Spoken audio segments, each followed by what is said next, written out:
ಕುಮಾರಿ ಅಂತ. ನಾನು ನಮ್ಮ ಕರ್ನಾಟಕ ಸೇನೆಯಲ್ಲಿ ಮಹಿಳಾ ಜಿಲ್ಲಾಧ್ಯಕ್ಷರಾಗಿ ಆಯ್ಕೆಯಾಗಿದ್ದೀನಿ. ಇವತ್ತಿನ ಏನು ಪ್ರೋಗ್ರಾಮ್ ಅಂತ ಹೇಳಿದ್ರೆ, ಇವತ್ತು ಮೊದಲಿಗೆ ರಾಮು ಅಂತ ಹೇಳ್ಬಿಟ್ಟು ನಾಮನಿರ್ದೇಶಕನಾಗಿ ಅವರು ಇವತ್ತು ಆಯ್ಕೆ ಆಗಿದ್ದಾರೆ. ಮತ್ತು ಗಂಗಣ್ಣ ಅಂತ ಹೇಳ್ಬಿಟ್ಟು ಅವರು ಹುಟ್ಟಿದಬ್ಬ ಆಚರಣೆ ಮಾಡಿದರು. ಹಾಗಾಗಿ ನಮ್ಮ ಕರ್ನಾಟಕ ಸೇನೆಯಿಂದ ಅವರಿಗೆ ಒಂದು ಚಿಕ್ಕ ನಮ್ಮ ಕಚೇರಿಯಲ್ಲಿ ಸನ್ಮಾನವನ್ನು ಇಟ್ಕೊಂಡಿದ್ದೀವಿ. ನಮ್ಮ ಹಾಗೆ ಮತ್ತು ನರೇಶ್ ಅಂತ ಹೇಳ್ಬಿಟ್ಟು ಅವರು ಬಂದಿದ್ದರು. ಹಾಗೆ ನಮ್ಮ ಕರ್ನಾಟಕ ಸೇನೆಯ ಪದಾಧಿಕಾರಿಗಳೆಲ್ಲರೂ ಹಾಜರಾಗಿ ಅವ್ರಿಗೊಂದು ಚಿಕ್ಕ ಕಾರ್ಯಕ್ರಮ, ಒಂದು ಸಣ್ಣ ನಮ್ಮ ಕಡೆಗೆ ನಮ್ಮ ಕರ್ನಾಟಕ ಸೇನೆಯಿಂದ ಅವರಿಗೆ ಒಂದು ಸನ್ಮಾನವನ್ನು ಕಾರ್ಯಕ್ರಮ ಇಟ್ಕೊಂಡಿದ್ದೀವಿ. ನಮ್ಮ ಪದಾಧಿಕಾರಿಗಳು ಸರ್ ಮಾಡ್ತಾರೆ. ಇದು ಎಲ್ಲ ಪ್ರತಿಯೊಬ್ಬರು ಹೆಸರಿರಬೇಕಾ? ಮಂಜುನಾಥ್, ರಮೇಶ್, ಮತ್ತು ಅನಿತಾ, ಲಕ್ಷ್ಮಿ ಅಂತ, ಗೋಪಾಲು, ಮತ್ತು ಕಮಲಮ್ಮ, ಆಲ್ಬರ್ಟ್ ಅಂತ, ರಘು ಅವರು, ಮತ್ತು ವೆಂಕಟರಮಣ ಅಂತ ಹೇಳ್ಬಿಟ್ಟು ರೈತ ಘಟಕ ಅಧ್ಯಕ್ಷರು ವೆಂಕಟರಮಣ ಅಂತ ಹೇಳ್ಬಿಟ್ಟು ಬೇರೆ ಸಮಾಜ ಸೇವಕರು ಅವರು ಬಂದಿದ್ದರು.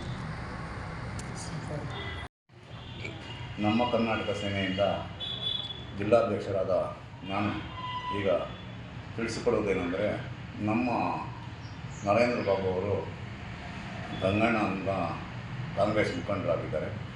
ಅವ್ರಿಗೂ ಒಂದು ಸನ್ಮಾನ ಕಾರ್ಯಕ್ರಮವನ್ನು ಇಟ್ಕೊಂಡಿದ್ವಿ ಹುಟ್ಟಿದಬ್ಬ ಪರವಾಗಿ. ಹಾಗೂ ನಮ್ಮ ನರೇಶ್ ಅಂತ ಅವ್ರಿಗೂ ಒಂದು ಸನ್ಮಾನ ಕಾರ್ಯಕ್ರಮ ಇತ್ತು. ಮೊದಲೇ ಹುಟ್ಟಿದಬ್ಬ ಆಗಿತ್ತು. ಈಗ ಸರಳವಾಗಿ ಒಂದು ಕಾರ್ಯಕ್ರಮದಲ್ಲಿ ಒಂದು ಹುಟ್ಟಿದಬ್ಬ ಕಾರ್ಯಕ್ರಮ ಇಟ್ಟಿದ್ವಿ. ಹಾಗೂ ನಮ್ಮ ರಾಮು ಅವರಿಗೆ ಕೌನ್ಸಿಲರ್ ಆಗಿದ್ದಾರೆ, ಆಯ್ಕೆಯಾಗಿ ಹೊಸದಾಗಿ. ಅವ್ರಿಗೂ ಒಂದು ಹುಟ್ಟಿದಬ್ಬವನ್ನು ಹುಟ್ಟಿದಬ್ಬ ಇಲ್ಲ, ಅವ್ರಿಗೊಂದು ಕೌನ್ಸಿಲರ್ ಆಗಿ ಒಂದು ಕಾರ್ಯಕ್ರಮ ನಾಮಿನಿ ಕೌನ್ಸಿಲರ್ ಆಗಿ ಆಯ್ಕೆ ಆಗಿದ್ದಾರೆ. ಅವ್ರಿಗೂ ಒಂದು ಸನ್ಮಾನ ಕಾರ್ಯಕ್ರಮವನ್ನು ಹಮ್ಮಿಕೊಂಡಿದ್ವಿ. ಈಗ ನಮ್ಮ ಸಂಘಟನೆಯಲ್ಲಿ ಮಹಿಳಾ ಜಿಲ್ಲಾಧ್ಯಕ್ಷರಾದ ಕುಮಾರಿ ಅವರು ಆಯ್ಕೆಯಾಗಿದ್ದಾರೆ. ಹಾಗೂ ನಮ್ಮ ವೆಂಕಟರಮಣ್ಣವರು ಜಿಲ್ಲಾ ರೈತ ಘಟಕ ಅಧ್ಯಕ್ಷರಾಗಿ ಆಯ್ಕೆಯಾಗಿದ್ದಾರೆ. ಹಾಗೂ ನಮ್ಮ ಬೈರೆಡ್ಡಿಯವರು ನಮ್ಮ ಸಮಾಜ ಸೇವಕರಾಗಿ ಬಂದಿದ್ದಾರೆ. ಇಲ್ಲಿಗೆ ಅವ್ರನ್ನ ಆಯ್ಕೆ ಮಾಡ್ತೀವಿ. ಮುಂದಕ್ಕೆ ಒಂದು ಪದಾಧಿಕಾರಿಗಳೆಲ್ಲರೂ ಬಂದಿದ್ದರು. ಅವರಿಗೆಲ್ಲರಿಗೂ ನಮ್ಮ ವಂದನೆಗಳು.